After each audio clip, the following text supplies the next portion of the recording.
Ah. Aujourd'hui, mon cher ami, si tu le veux bien, je vais te conter l'histoire qui est la nôtre. L'ascension d'un animal appelé humain, conjointement à l'extinction de tous les autres.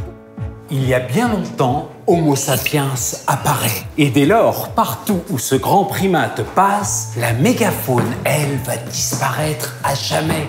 Des continents et des îles sans laisser de traces. Les mammouths, ours des cavernes, paresseux géants. Pourquoi diable s'évanouissent ces dieux vivants? Parce que l'homme les chasse. Suffisamment. Il est trop primitif pour en prendre conscience. Mais heureusement, aujourd'hui, il y a la science. Le savoir permet de comprendre nos actions. Mais ça ne change rien, car on est un peu con. Surexploiter une ressource, c'est tout autant cuisiner et couper un délicieux mendiant, puis manger sa part et celle de ses enfants. Chasse de fragiles espèces menacées, surpêche, braconnage et autres subtilités.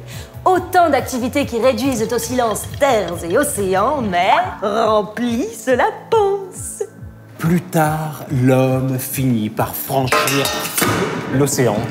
Alors, ça peut sembler stupide en le disant, mais d'ordinaire, une espèce qui vit sur Terre, elle n'est pas du tout censée prendre la mer.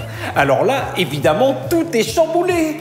Des bestioles avec lui, l'humain fait voyager. Bien souvent, elles meurent. Au mieux, elles survivent. Et parfois, comme l'homme, deviennent invasives. Ici, un serpent sorti d'une embarcation anéantit la faune de l'île de Guam.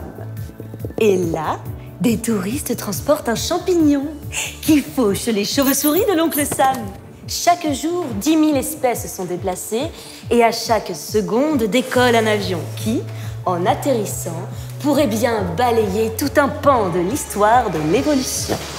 L'homme refait de la Terre un seul continent. Au diable les frontières, simplifions le vivant. Dans ce nouveau monde, cette nouvelle Pangée, des oiseaux et mammifères, plus de la moitié, sera, ma foi, bien incapable d'habiter. Puis l'humain finit par se sédentariser. Mais pour cultiver, doit d'abord déforester. Et lorsqu'un animal est privé de maison, il vogue doucement vers la disparition. Les sols sont toujours plus gagnés par le béton. En France, les nouveaux immeubles et belles maisons poussent 2 fois plus vite que la population. L'homme croît et veut copieusement se nourrir. Et ses animaux et ses plantes, il doit chérir. Engrais, pesticides et antibiotiques, il répand en tout lieu ses remèdes magiques. On ne peut plus fier de ses produits efficaces. Il nage maintenant dans une eau.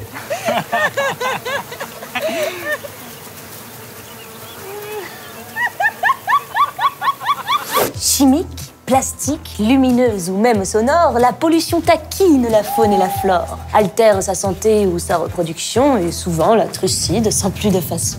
Le DDT, insecticide fantastique, interdit il y a 50 ans car trop toxique, se retrouve dans le corps, aujourd'hui encore, de mammifères marins jusqu'au pôle Nord.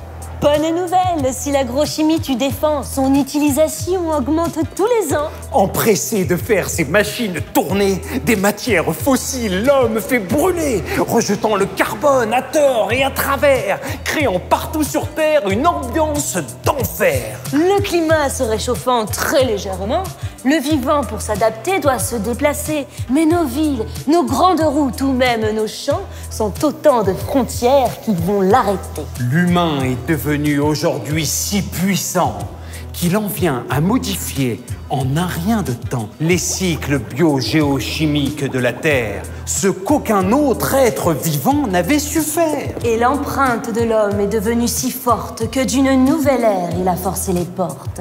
Son Altesse l'Anthropocène bien nommé marquera notre sol pour des millions d'années. Approchez et observez les années 2000. La marque des hommes semble être indélébile. J'ignore ce qu'ils ont pu faire. C'est très bizarre. C'est pourquoi je l'ai nommé l'ère des connus. Victime de notre intelligence profonde, un tel esprit ne peut que conquérir le monde. Avant, il y avait l'homme de Néandertal. Très malin, il est vrai. Mais tellement banal. Il a déambulé plus de 200 000 ans sans faire disparaître aucun être vivant. Pas l'ambition d'avoir plus que le nécessaire. Dans son écosystème, Pas seulement terre à terre. nous, Toujours au-dessus, nous nous sommes placés, regardant de bien haut cette trivialité, car d'un étrange don, nous avons hérité. nous pouvons sublimer le monde ou le détruire. Quels humains serons-nous? Il est temps de choisir. Amis des lobbies.